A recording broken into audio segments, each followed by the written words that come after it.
Bonjour, moi c'est Maëlie. Bonjour, moi c'est Sophie. Bonjour, moi c'est Eddy. Et lui, c'est Mani. Nous, c'est la Mani Family.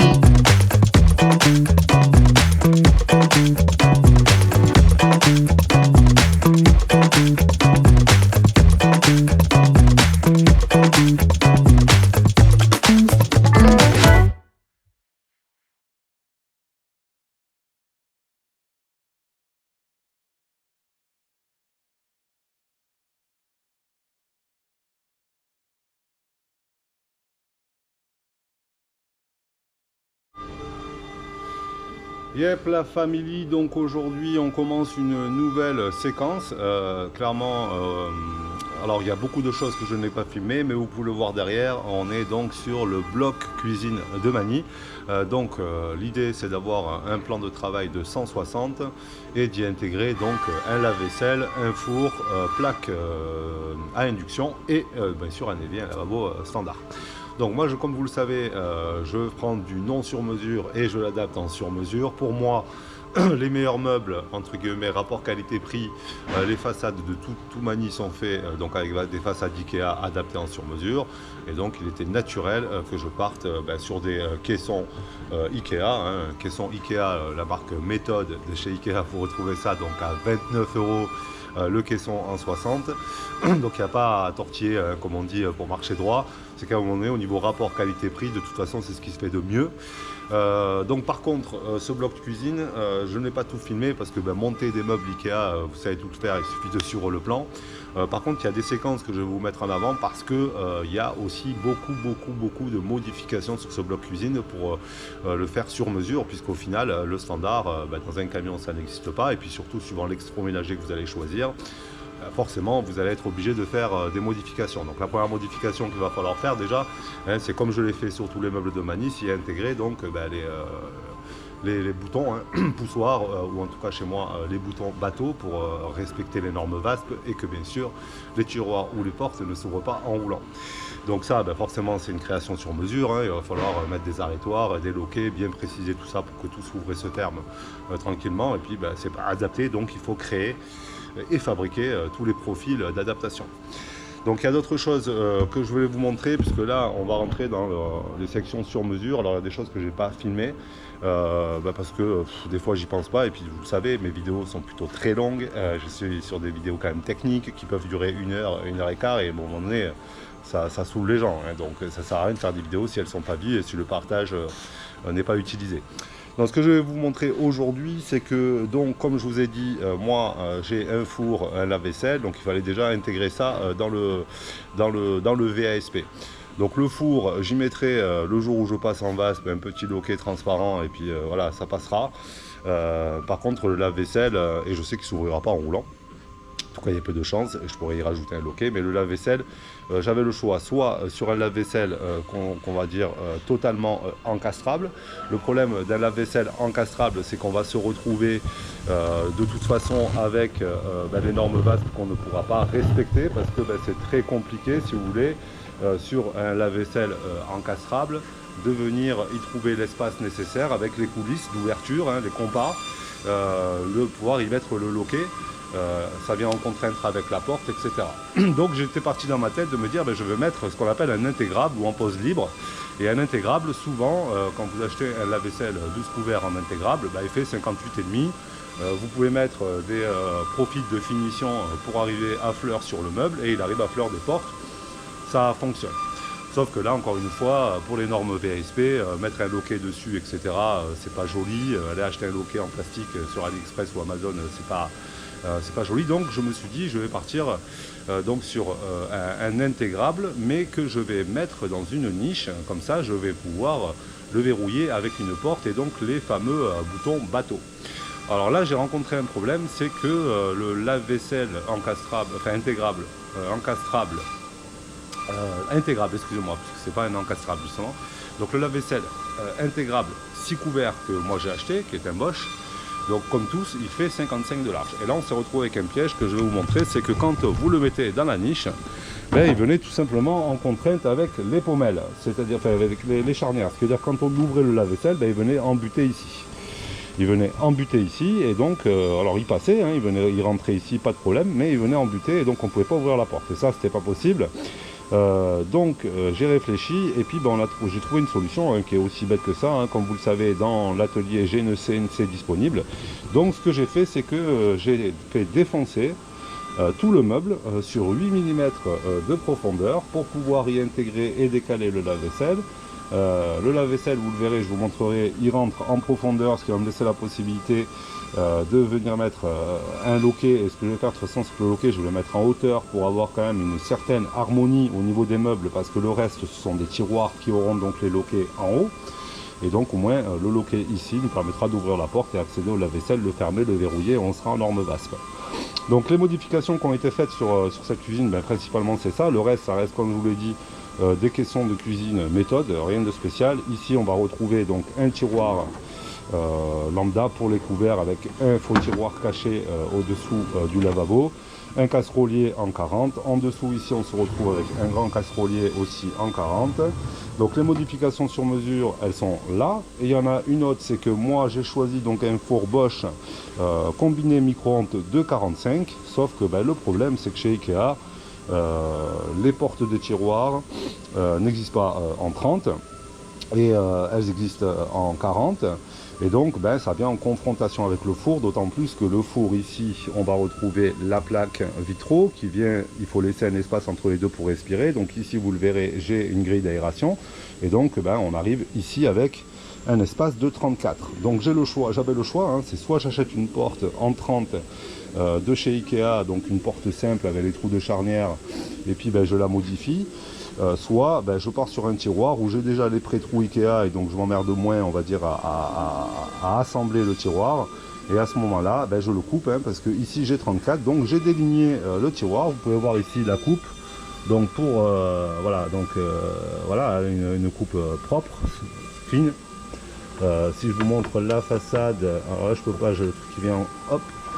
Mais clairement, voilà, donc pas d'éclat, hein, pour comme d'habitude.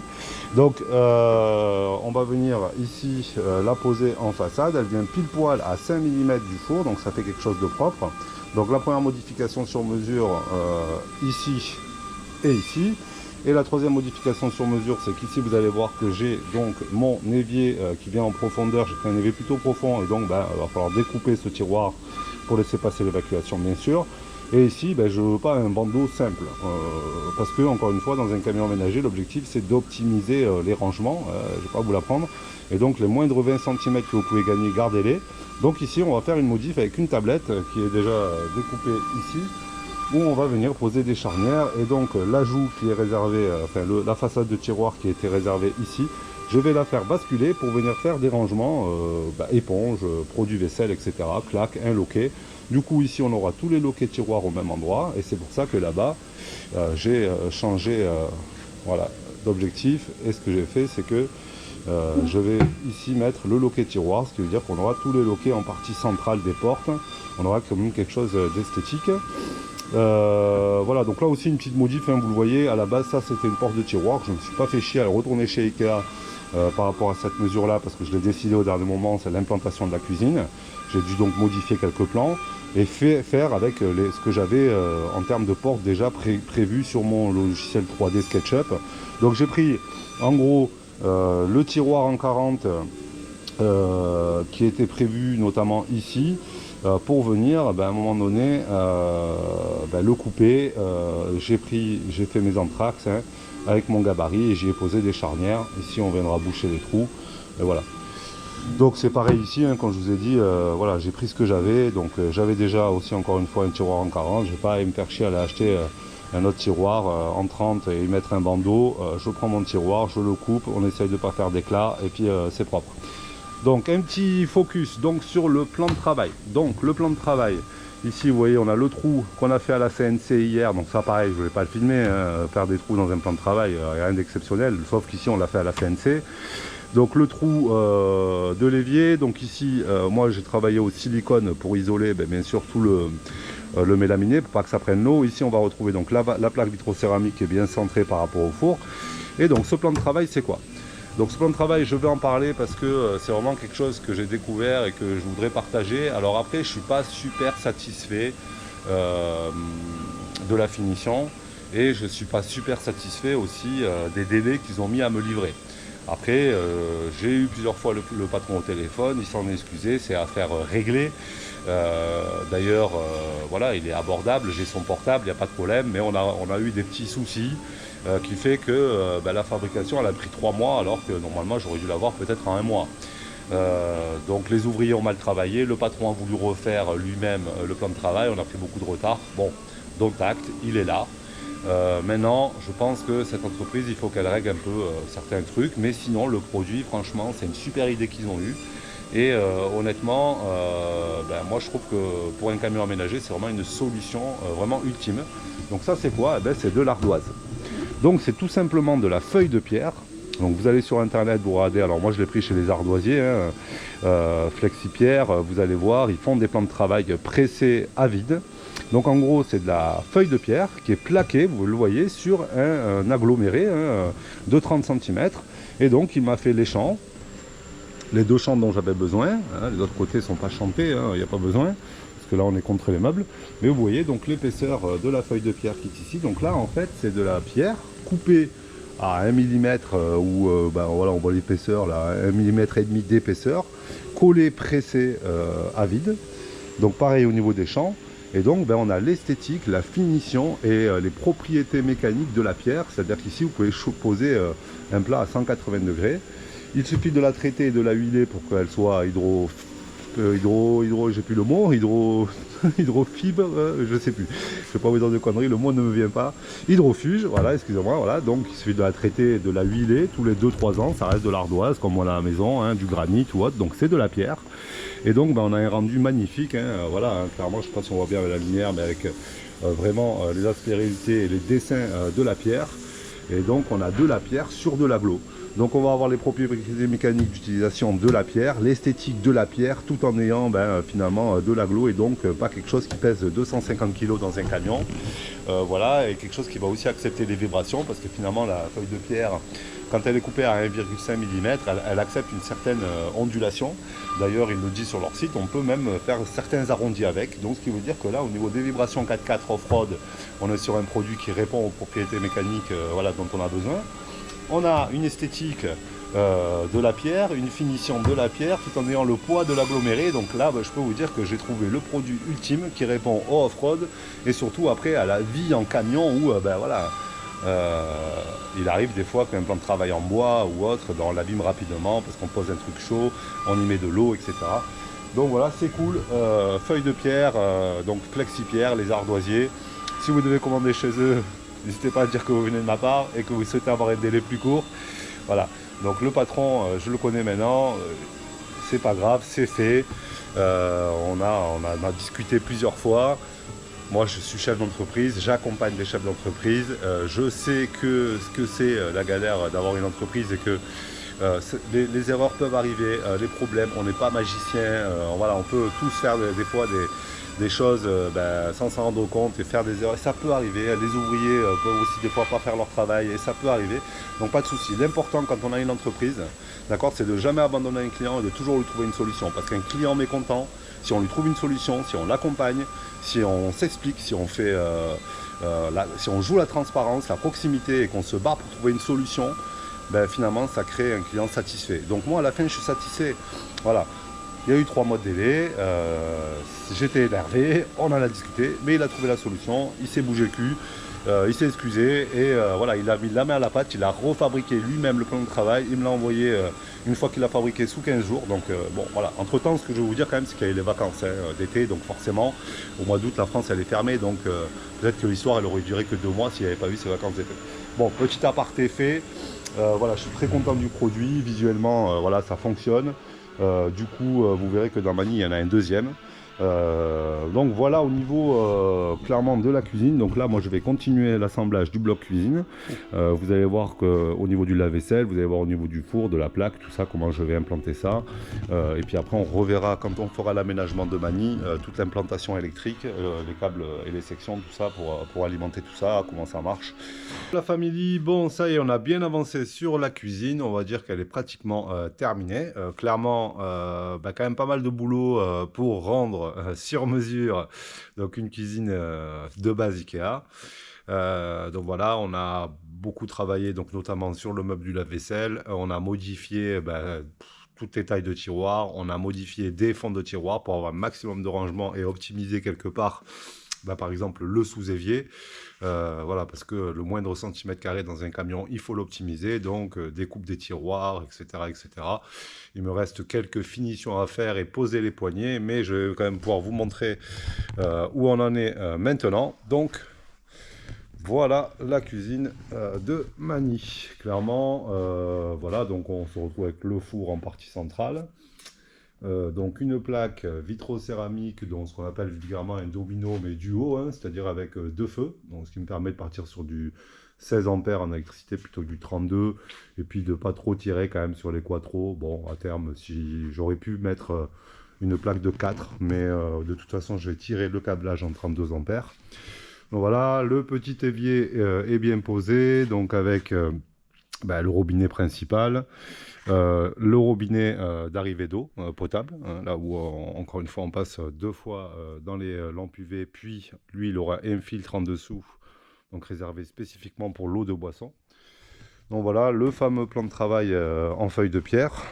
Et donc ici, donc j'ai travaillé sur différentes choses. Donc vous le savez, la porte qui va masquer le lave-vaisselle qu'il faut que j'intègre.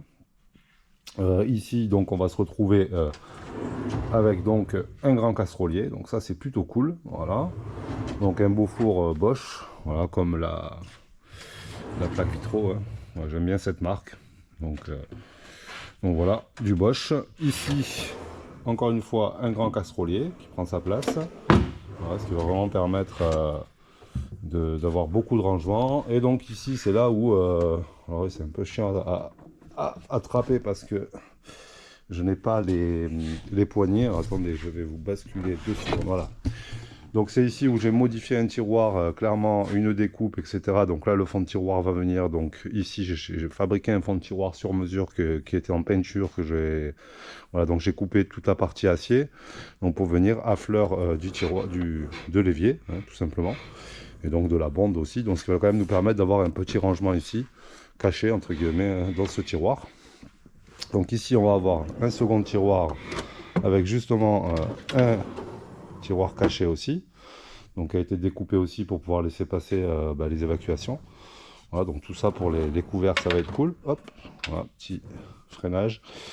On va se retrouver ici encore avec un grand casserolier en bas, donc qui est quand même pas mal. Et donc encore un tiroir caché. Voilà, j'ai laissé les tasses dedans parce que l'objectif c'est de pouvoir passer les verres et les tasses.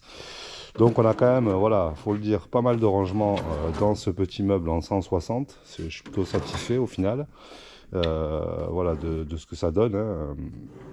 Donc, clairement, voilà, ça fait quand même pas mal de rangement. On va pas s'en plaindre. Voilà ce que ça donne pour faire un peu comme ils font dans les magasins de cuisine.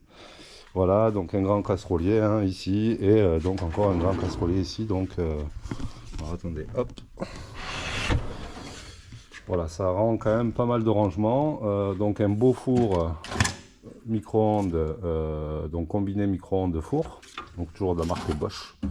Voilà, intégré avec l'évacuation ici d'air pour laisser passer, et j'ai fait pareil pour le lave-vaisselle. Donc voilà, pour le lave-vaisselle ici j'ai traité à l'époxy. Pour la vapeur, donc bien sûr des pare vapeur qui viendront à l'intérieur. Il me reste à rentrer le lave-vaisselle, poser donc toutes les traverses pour venir faire les arrêtoirs, hein, voilà, hein, donc je vais sûrement pas travailler sur des baguettes plutôt que sur les arrêtoirs, je verrai, voilà, pour pouvoir avoir toutes les poignées hop, de tous les tiroirs. Donc voilà, je suis plutôt content du résultat. Il y a encore quelques modifs, c'est-à-dire que c'est des choses que j'avais pas forcément prévues dans le SketchUp. Comme quoi, encore une fois, les plans c'est bien, hein, mais la fabrication c'est mieux. Donc c'est bien avancé encore une fois là, donc tout le bloc cuisine est pratiquement terminé. Il me reste peut-être 3-4 heures de boulot pour bien mesurer, mettre toutes mes poignées bateau. Et je suis vraiment content du résultat, c'est exactement ce que j'avais prévu entre guillemets sur mes plans au niveau esthétique. Voilà, le blanc et le noir ça se paraît plutôt bien et donc il y aura du rappel noir et blanc et du chêne, donc c'est cool. Voilà la famille, donc on va continuer, finir ce bloc cuisine. Yep, la famille, bon ben ça y est, on a fini la cuisine. Donc, petit bilan, je vais vous présenter ça, je vous ai déjà dégrossi pas mal de choses. Bon, concrètement, rendre une cuisine VASP, c'est beaucoup de travail. Voilà, j'ai passé beaucoup de temps, clairement, à tout calculer, à mesurer pour que les boutons arrivent au bon endroit, pour que les loquets tombent bien, que la pression des tiroirs s'abonne, hein, c'est-à-dire qu'il n'y ait pas de jeu. Voilà, parce qu'il est hors de question, voilà, quand on bouge dans le camion, on entend des vibrations, etc. Donc c'est vrai que je suis titilleux là-dessus, mais voilà, l'important c'est que ça ferme bien, que ça verrouille bien. Donc j'ai mis de la pression sur chaque tiroir, ça ne vient pas. Donc concrètement, une cuisine comme ça, là, c'est-à-dire que là, on est quand même sur ce qu'on appelle un standard, entre guillemets, cuisine que vous pouvez acheter chez n'importe quel magasin de matériaux, en gros. Hein. Donc un plan 160, ce qu'on appelle un plan simple. Donc il y a 3 meubles, un plan de 160. Bon, honnêtement, la pose d'un évier, d'un four, d'une plaque vitraux et de ces 3 meubles, en gros, un cuisiniste... Bon, un gars qui est vraiment habitué à proposer des cuisines, qui a ses plans, qui a ses process. Je l'ai déjà fait avec mon meilleur ami, donc qui est aussi justement cuisiniste.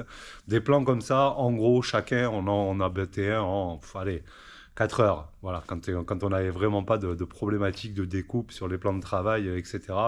Voilà, vous comptez une matinée, généralement la cuisine elle est terminée, quoi. Bon, allez, en gros, une demi-journée suivant les problématiques rencontrées. Bon, ben là... clairement, entre toutes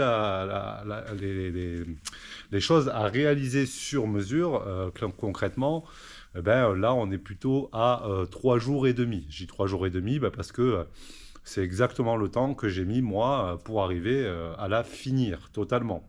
La découpe des tiroirs, voilà, redécouper des fonds de tiroirs aussi pour que certaines choses passent, etc. Rien n'était calculé pour être dans un camion et pour optimiser le travail. Donc je vous montre ça.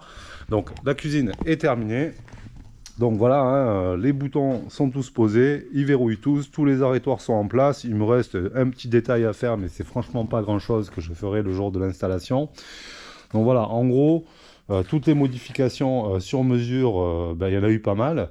Donc on avait déjà la fameuse découpe de ce tiroir, hein, voilà, arriver à la bonne hauteur notamment pour que la plaque vitraux, ça dans une maison, on ne le fait pas forcément comme ça, on va la décaler ou alors on va avoir les bandeaux. Moi, j'ai pas les bandeaux, donc obligé de créer moi-même du sur-mesure pour que tout s'insère bien. Ici, j'ai voulu, comme vous le savez, optimiser un maximum les rangements sous plan. Et donc, ça m'a demandé quand même beaucoup d'adaptation. Donc, notamment l'arrêtoir hein, qui est ici, qui a demandé voilà, pas mal de précision hein, pour arriver à la hauteur de mes boutons. Donc là, on est en contreplaqué simple, un arrêtoir. Alors, ce que je vais faire, c'est que je vais le peindre, ou comme je sais le faire, parce que j'aime ça, je vais l'habiller de papier décor, hein, comme du covering si vous voulez, et donc on n'y verra que du feu.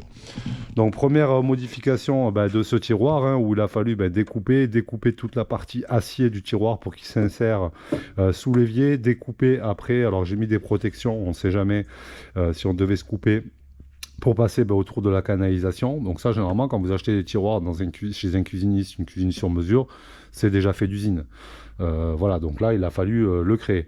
Donc le petit arrêtoir ici pour poser ici les ustensiles dont on aura besoin. Il est fort probable que je fasse stopper le tiroir ici. C'est quelque chose que j'ai en réflexion, je verrai, parce qu'il n'y a aucun intérêt à ce qu'il sorte totalement. Donc, après, derrière, le deuxième tiroir, pareil, hein, beaucoup de modifications. Donc déjà, il a fallu caler clairement l'arrêtoir qui est ici. Voilà, et donc il a fallu réusiner, tiens, une petite tache là, la peinture ne devait pas être sèche. On remettra un petit coup de peinture, excusez-moi, pour la finition. Je pense que c'est une vis qui est venue en confrontation en gros. Donc l'idée, voilà, ici aussi pas mal de travail, on ne dirait pas, mais ce tiroir, il a été retravaillé entièrement, découpé aux angles pour laisser passer justement comment on appelle ça, je vais y arriver, les fixations, je trouve plus le mot, mais les fixations de l'arrêtoir au-dessus. Et puis j'ai dû donc évider une partie du tiroir, remettre des champs, essayer de peindre ça proprement pour que le loquet du tiroir vienne se fermer dans l'arrêtoir qui est ici, tout en conservant cette idée d'avoir justement voilà, un double tiroir dans un tiroir, donc un tiroir invisible. Donc celui-là, pareil, a été découpé sur mesure pour aller chercher la canalisation qui est au fond, parce que celui-là, il est profond. Donc voilà. Voilà encore une modification, voilà, et pour que ça puisse fermer. Voilà, donc ça prend pas mal de temps. Encore une fois ici, on a donc le casserolier, l'arrêtoir. On est parti sur le même système d'accroche que j'ai mis là-haut. Donc ici, vous voyez, j'ai mis une plaque PVC. Je ferai une finition plus sympa, je pense, en covering aussi. Voilà, l'idée c'est qu'on n'ait pas de contreplaqué en vue. Alors on le voit pas, hein, puisque quand on est debout, on ne voit rien. Mais moi je le sais, donc je ne laisserai pas comme ça. Donc, voilà encore un tiroir. Alors j'ai pas encore nettoyé, mais voilà, ici on mettra des verres. Ce qui m'a pris un peu plus de temps aussi, c'est ce tiroir, hein, parce que on est directement sous le four.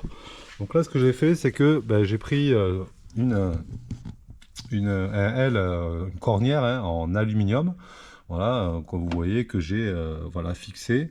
J'ai mis un raidisseur en dessous, donc en contreplaqué, voilà, qui fait qu'elle elle est bien rigide. Voilà, on voit les vis en inox ici, hein, qui viennent, voilà. Et donc là, ça ne bouge pas, ce qui permet que l'arrêtoir vienne bien se prendre au niveau du bouton, et surtout, voilà, ça ne bouge pas. Il est bien en arrière, il est bien plaqué, donc voilà, comme tous les tiroirs. Voilà, le but c'est vraiment que les tiroirs, vous voyez, il n'y a aucun jeu, et surtout il n'y a aucun jeu dans les boutons. Vous voyez, quand les boutons sont pas au taquet, je vous montrerai, je vais vous montrer maintenant, parce que celui-là n'est pas fini, il me reste une petite découpe à faire à l'écart. On voit qu'il y a un peu de jeu, et ça c'est pas possible. Bon, déjà parce que ça fait du bruit, et puis parce que c'est pas sécuritaire. Alors, je pense que, bon, ça vient pas, mais dans l'idée, il n'est pas verrouillé totalement. Alors ici, on pourrait tirer, peut-être que j'arracherai le tiroir avant d'arracher le bouton, entre guillemets. Mais ici, il y a quand même un risque, voilà, dans l'idée. Alors ça vient pas, hein. Il me fait mentir, mais il est quand même bien accroché. Mais on voit que, voilà, ça, je vous le déconseille fortement. Allez vraiment chercher le plus loin possible pour pas qu'il y ait de jeu vraiment dans les boutons. Donc ça demande de la précision, ça demande du travail, ça demande de recommencer. Clairement, les arrêtoirs. La première idée n'était pas la bonne, j'en ai eu une seconde, puis une seconde ça ne convenait pas parce que ça allait pas avec les autres tiroirs, etc. Donc c'est des essais, c'est beaucoup de temps, mais voilà, ça prend du temps, c'est comme ça. Ici donc, lui ça y est, pareil, il est verrouillé, et lui, justement, ça a été un travail encore une fois sur mesure. Je vais vous le faire découvrir à travers le lave-vaisselle qui est au-dessus. Donc vous voyez, pareil, pas de jeu. Elle ne vient pas, elle n'avance pas, elle ne recule pas. On est vraiment à fleur. Et ça, encore une fois, ça demande de la précision, du travail. Mettre des arrêtoirs, il n'y a rien de compliqué. Maintenant, pour que ce soit sécurisé et qu'on n'ait même pas 2-3 mm de recul sur les tiroirs, ça demande vraiment du travail de précision qui est long. Donc ici, hop, on découvre donc le lave-vaisselle dans sa niche. Donc comme vous le savez, beaucoup de travail aussi, ça a été fait à la CNC pour intégrer le lave-vaisselle, puisqu'on était en confrontation avec les charnières. Donc maintenant il s'ouvre impeccable. Alors je vais scotcher parce que je passais un coup de lime ici, parce que justement là c'est ce qui me reste à faire, c'est que l'épaisseur que j'ai entre le bouton et l'épaisseur de cette grille, elle est un peu plus épaisse, donc je vais tout simplement continuer à casser cette arête là pour que le bouton vienne vraiment au total bien, et que j'ai pas ce fameux jeu dans le bouton. Donc voilà, hein, lui il s'ouvre impeccable, voilà, il ne vient pas en confrontation à la porte, voilà. Donc là ici, comme vous le savez, on a fait une protection époxy, voilà. Et donc ça c'est pour les normes vastes, hein, parce que lui il pourrait s'ouvrir. Le four, autant je pourrais, le jour où je passe en basse, mettre un verrou en attendant. Autant lui, voilà, je voulais pas avoir des verrous comme ça. C'est d'ailleurs pour ça que j'intègre le frigo, que j'intègre la vaisselle, que le four qu'on peut pas intégrer forcément, et j'en avais pas envie, donc voilà, c'est le seul écart que je me permets. Et donc lui, il fallait le sécuriser, il ne fallait pas qu'il bouge. Donc j'ai fait beaucoup de travail là aussi, hein, avec du mélaminé que j'ai découpé sur mesure. J'ai tout rechanté voilà, sur mesure pour qu'on ait des beaux champs de finition et qu'on ne voit pas voilà, le mélaminé, hein. Et donc ici on a fait la même version que là. Donc ici on est venu avec donc alors celle-là elle est en inox, c'est juste parce que cette taille me convenait. Donc pareil, il y aura un raidisseur à l'intérieur en contreplaqué que je vais faire un covering blanc, hein. Voilà, pour désolé, c'est un peu sale, j'ai pas tout nettoyé. Et donc l'objectif, voilà, c'est qu'il n'y ait pas de jeu dans cette comment on dit, dans cette cornière. Voilà, hein, c'est-à-dire que là la cornière elle bouge un petit peu, donc ça pourrait être un problème entre guillemets de sécurité avec les vibrations, même si je titille dans l'idée. Donc je vais mettre un raidisseur comme je l'ai fait sur le four, il est de côté, hein. J'ai mis un coup de peinture époxy pour l'humidité, parce qu'ici ce sera un local très humide, donc il faut vraiment sécuriser tous les champs. Ici tous les trous seront bouchés notamment, hein, voilà, parce que il est hors de question qu'on ait des gonflements ou des problématiques dues à l'humidité du lave-vaisselle. Donc ça sera un travail secondaire, hein, on va dire, le jour de la pause. Je me laisse quand même un peu de travail quand j'aurai le camion. Donc voilà, donc des petites découpes de pièces. Alors ces pièces là, elles sont prises dans les meubles. Vous voyez, ne serait-ce que cette découpe là, vous voyez, pour venir épouser la forme, parce qu'on a un décalage entre l'étagère et le lave-vaisselle lui-même, hein, qui est à 3 mm, il a des pieds, hein, par rapport à l'étagère. J'ai fait une découpe. Voilà, hein, j'ai rechanté encore une fois avec un champ sur mesure pour voilà, limer tout ça, voilà, pour que ça soit propre et qu'il n'y ait pas de défaut. Et donc ça, c'est encore une fois beaucoup de travail. Pareil pour cette pièce-là, pareil pour la pièce qui est derrière. Et donc lui, il est tout simplement, il ne peut plus bouger. Voilà, il est arrêté par ces deux pièces, il est sécurisé, il ne peut pas venir en avant, il ne peut pas partir en arrière. Elle le sécurise pour éviter qu'il parte de gauche à droite. Donc là, lui, il ne bouge plus. Voilà. Lui, il sera sécurisé. Et là, encore une fois, en camion 4x4, en camion de voyage, voilà, on n'hésite pas avec la sécurité. Donc ça, c'est pareil, ça prend du temps, ça fait des calculs, etc., etc. Donc ce qui fait qu'à la fin, sur un simple plan cuisine, on peut dire simple, entre guillemets, voilà, il y a beaucoup d'heures de travail, ne serait-ce que par exemple de peindre les grilles d'aération en noir, il faut les temps de séchage, etc. Voilà, donc s'assurer d'avoir les bonnes cotes au niveau de l'évier, de présenter l'évier pour la boisson, voilà, la plaque, ne pas être en confrontation avec le four. Donc c'est bon que c'est vrai que tout ça, ça demande tout simplement du travail de précision, de la rigueur. Voilà, l'objectif aussi, c'était clairement d'avoir le maximum de rangement possible. Et je pense que voilà, l'objectif, il est atteint. Le lave-vaisselle. Donc ici, l'avantage, voilà, c'est qu'on récupère une petite niche aussi ici. Et surtout, on a accès au lave-vaisselle très facilement, rien qu'en ouvrant la porte.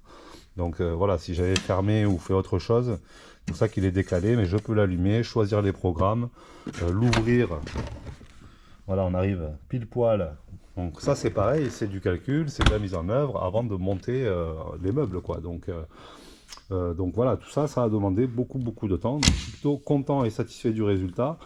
Donc je termine juste pour vous montrer, voilà, l'esthétique, moi elle me convient, je la trouve très jolie. J'ai essayé de trouver aussi quelque chose d'équilibré, donc ça c'est pareil, hein, ça prend du temps. J'avais différentes portes, différentes possibilités à faire.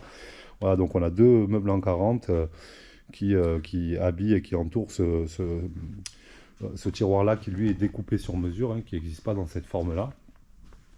Donc au niveau des rangements, et je vais terminer là-dessus, donc on se retrouve avec un rangement donc sous l'évier, voilà. Hein, on se retrouve donc ici avec hop, un double tiroir.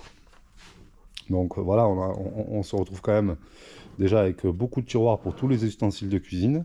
Et donc avec, encore une fois, un grand casserolier et un tiroir pour les verres. Donc là déjà, voilà, je suis plutôt satisfait, notamment d'avoir pu optimiser cette place-là. Et là, ça a été une galère aussi parce qu'encore une fois, hein, les trucs Ikea, c'est pas fait pour être comme ça. Donc refaire des trous, tout mesurer, bien le décaler lui, qu'il arrive au bon niveau, qu'il ne vienne pas en confrontation avec lui, que l'arrêtoir fonctionne. Voilà, chaque chose que l'on crée un nouveau problème derrière. C'est toute la problématique du sur-mesure et notamment de ces normes VSP avec ses boutons, etc. Donc voilà, un grand casserolier. Je termine. Hein. Voilà, donc c'est plutôt cool. Et donc ici, on a encore voilà, un casserolier. Donc voilà, on a quand même, moi je trouve, suffisamment de rangement, notamment pour mettre toutes les casseroles, tous les fétous, etc. Tous nos ustensiles, nous on est 3, hein, donc on aura largement de quoi mettre 6 verres, les bols, les mugs, etc. Voilà, ici éponge, etc. Tous les ustensiles de cuisine. Voilà, donc je suis vraiment content. Et puis du coup, j'ai bien fait encore une fois de commencer plus tôt, de me laisser le temps parce que toutes les petites galères que j'ai rencontrées, la réflexion, etc., c'est beaucoup de temps perdu. Encore une fois, c'est 3 jours et demi de travail alors que franchement, c'est un plan cuisine de base pour lequel, quand je vais monter ça chez n'importe quelle personne, j'aurais mis une matinée peut-être. Allez, au pire, je commence à 8 h le matin, je termine à 13 h, mais voilà, 4-5 heures, c'est fini, quoi. Euh, D'autant que par exemple, j'ai pas eu besoin de prendre mes cotes, les plans, les ci, les là pour l'évier ou pour la plaque, parce que ben, voilà, j'ai pris 3 cotes rapides et j'ai présenté ça à la CNC. Et donc la CNC, elle a fait la découpe pendant ce temps-là, je faisais autre chose. Voilà, ça c'est quand même aussi du temps de gagner au final, donc j'aurais peut-être mis 4 jours. Je sais pas. Bon, dans les deux cas, voilà, je suis vraiment très content du résultat final. Dites-moi ce que vous en dites en commentaire. En tout cas, moi, voilà, elle me plaît et je la trouve fonctionnelle. Il y a encore plein de choses à faire. Il y a d'autres surprises qui viennent, notamment autour de cet élément de cuisine qu'on verra le jour de l'installation. Voilà, hein, une cuisine norme VASP avec tout le confort de la maison.